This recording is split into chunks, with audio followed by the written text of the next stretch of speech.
Volume 4, Chapter 468, 7th of August, 1946. Jesus speaks of matrimony to a mother-in-law. The fertile woody mountains where Giscala is situated afford refreshment of greenery, breezes, water, and views which are varied and beautiful, according to the different directions of the road. To the north is a series of wooded summits covered with the most varied green shades. I would say that the earth seems to rise towards the blue vault of heaven, offering it, in grateful homage for the waters and sunbeams granted by it, all the vegetable beauties of nature. To northeast, the eye stops, fascinated, contemplating the jewel of the great Hermon, which changes its color according to time and light, and raises its highest peak like a gigantic obelisk, of diamond, of opal, of very pale sapphire, or of a very delicate ruby, or of lightly hardened steel, according to whether the sun kisses it or leaves it, and the ruffled clouds blown by winds cause play of light on its perpetual snow. Then the eye descends along the emerald slopes of the tablelands, along ridges, gorges, and peaks, which are at the base of the royal giant. Then, turning farther eastwards, one sees the green expanse of the plateau of Gaulonitis and Haran, bordered at the eastern ends by mountains vanishing in distant haze, and delimited on the western side by the different shade of green which lies along the Jordan and marks its valley. And close at hand are two lakes as splendid as two sapphires, the lake of Merom within the low circle of a well-watered plain, and the lake of Tiberias, as graceful as a delicate pastel amid the hills surrounding it, different in shape and shades, with its shores perennially full of flowers. An eastern dream, with groups of palm trees waving their tops in the breeze from nearby mountains, the poetry of our lakes, most beautiful for the calm of their waters and the cultivations of their shores. And then, to the south, Mount Tabor, with its typical summit, and the little Hermon, completely green, watching over the plain of Esdraelon, the vast extent of which is revealed by the long horizon, uninterrupted by mountain chains, and farther down, to the south, the high, powerful mountains of Samaria, stretching beyond man's sight towards Judea. The only one which is not visible is the western side, where Mount Carmel must be, and the plain stretching to the north, towards Ptolemais, both hidden by a mountain chain higher than this one, so that they cannot be seen. It is one of the most beautiful sights in Palestine. Jesus is proceeding, following the road among the mountains, at times all alone, at times joined by this or that apostle. He stops once to caress a shepherd's children who are playing near the flock, and he accepts the milk that the shepherd, who has recognized him as the rabbi described by other people who had seen Jesus, wants to give him, saying, "For you and for your friends." He stops again to listen to an old woman who, not knowing who he is, tells him her family troubles caused by a daughter-in-law who is shrewish and disrespectful. Although he pities the old woman, Jesus exhorts her to be patient and to convince her daughter-in-law to be kind through her own kindness. You must be a mother to her, even if she is not your daughter. Be sincere. If instead of being your daughter-in-law she were your daughter, would her faults appear to you so grave? The old woman ponders, and she then confesses, "No." But a daughter is always a daughter.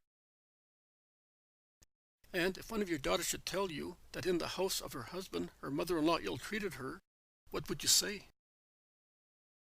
That she is bad, because she ought to teach the customs of the house, as every house has its home, kindly, particularly if the wife is young.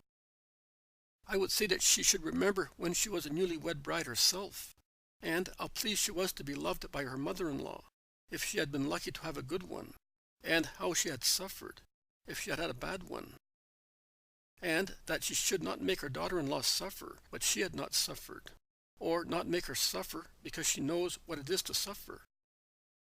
Oh, I would defend my daughter. How old is your daughter-in-law? She's 18 years, Rabbi. She has been married to Jacob 3 years. She is very young. Is she faithful to her husband? Oh, yes. She is a stay-at-home, and she is full of love for him, and for little Levi, and for the little girl, whose name is Anne, like mine. She was born at Passover. She is so beautiful. Who wanted her to be named Anne? Mary did. Levi was the name of her father-in-law, and Jacob called his first son after him. And when Mary had the girl, she said, "We will give her the name of your mother." And do you not think that that is love and respect? The old woman is pensive. Jesus insists. She is honest. She is fond of her home. She is a loving wife and mother. She is anxious to make you happy. She could have given her daughter the name of her own mother. Instead, she called her after you. She honors her house with her behavior. Oh, that is true. She is not like that wretch of Jezebel. Well, then, why do you complain and lay information against her? Do you not think that you are using two measures in judging your daughter-in-law in a different manner than you would judge a daughter of yours? The trouble is that she has deprived me of the love of my son. Before, he was all for me. Now he loves her more than he loves me. The real reasons of prejudices of mothers-in-law overflows at last from the old woman's heart, together with tears from her eyes. Does your son leave you wanting anything? Has he neglected you since he got married? No, I cannot say that. But, in brief, he belongs to his wife now. And she weeps, moaning more loudly. Jesus smiles a quite pitiful smile for the jealous old woman. But, being as kind as ever, he does not reproach her. He feels pity for the suffering mother and tries to cure her. He lays his hand on her shoulder as if he wanted to guide her, because she is blinded by tears, perhaps to make her feel, through his contact, so much love that she may be comforted and cured. And he says to her, "Mother, and is it not right that it is so? Your husband did so with you, and his mother did not lose him, as you say and think, but she felt that he belonged less to her, because your husband divided his love between his mother and you. And your husband's father, in his turn, stopped belonging completely to his mother, to love the mother of his children. And so on from generation to generation, going back in time to Eve, the first mother who saw her children divide with their wives the love which they previously had exclusively for their parents. But does Genesis not say, 'This at last is bone from my bones and flesh from my flesh'? This is why a man will leave his father and mother and will join himself to his wife, and they will become one body. You may object. It was the word of a man. Yes, but of what man? He was in the state of innocence and grace. He thus reflected without any shadow the wisdom which had created him, and he was aware of its truth. Through grace and his innocence he possessed also the other gifts of God in full measure. As his senses were subdued to his reason, his mind was not obscured by the fumes of concupiscence. And because science was proportionate to his state, he spoke words of truth. So he was a prophet. Because you know that prophet means a person who speaks in the name of another person. And as true prophets always speak of matters concerning the spirit and of the future, even if relating apparently to the present time and the body. Because in the sins of the flesh and in the facts of the present time are the seeds of future punishments, or facts of the future have roots in ancient events. For instance, the coming of the Savior originates from Adam's sin, and the punishments of Israel, foretold by the prophets, were brought about by the behavior of Israel. So he who urges their lips to speak things of the Spirit can but be the eternal Spirit who sees everything in an eternal present. And the eternal Spirit speaks through saints, because he cannot dwell in sinners. Adam was a saint, because justice was complete in him, and every virtue was present in him, because God had instilled the fullness of his gifts into his creature. Man has to work hard now to attain justice and possess virtues, because the incentives of evil are in him. But such incentives were not in Adam. On the contrary, grace made him little inferior to God, his Creator. So his lips spoke words of grace. And this is a truthful word. A man will leave his father and mother for a woman, and he will join himself to his wife, and they will become one body. And it is so absolutely true that the most good Lord, in order to comfort mothers and fathers, included the fourth commandment in the law: honor your father and your mother. A commandment that does not end with the marriage of man, but lasts beyond marriage. Previously, good people instinctively honored their relatives, also after they had left them to set up a new family. Since Moses, it is an obligation of law. And the purpose of it is to mitigate the grief of parents who were too often forgotten by their children after they got married. But the law has not cancelled the prophetic words of Adam. Man will leave his father and mother for his wife. They were just words, and they are still valid. They reflected the thought of God.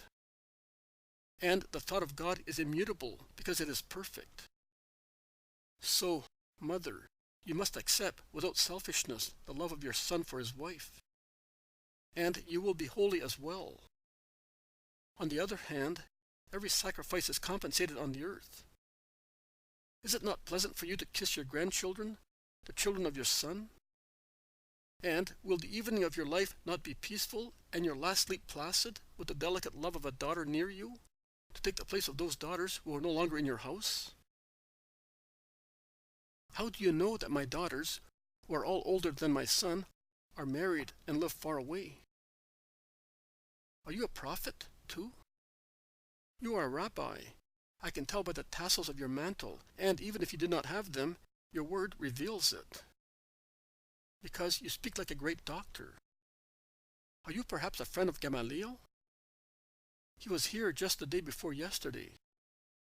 Now I do not know. And there were many rabbis with him, and many of his favorite disciples. Perhaps you have arrived late. I know Gamaliel, but I am not going to him. I am not even going into Giscala. But who are you? You are certainly a rabbi, and you speak even better than Gamaliel. Then, do what I told you, and you will have peace. Goodbye, mother. I am going on my way. You are certainly going to town. Yes. Mother? The other rabbis are not so humble with a poor woman. She who bore you is certainly holier than Judith, if she gave you such a kind heart for every creature. She is holy indeed. Tell me her name. Mary. And yours? Jesus. Jesus? The little old woman is bewildered with astonishment. The news has paralyzed her and riveted her where she heard it. Goodbye, woman. Peace be with you. And Jesus goes away quickly. He almost runs away before she may recover from the shock. And the apostles follow him with vigorous strides, amid such fluttering of garments, in vain, chased by the shouts of the woman who implores, "Stop! Rabbi Jesus, stop! I want to tell you something." They slow down when the thick of the wooded mountains conceals them again, and they can no longer see the road which takes one to Giscala, and from which their mule tracks branch off. "How well you spoke to the woman," says Bartholomew. "The lesson of a doctor. A pity that she was all alone," remarks James of Alphaeus. "I want to remember those words," exclaims Peter.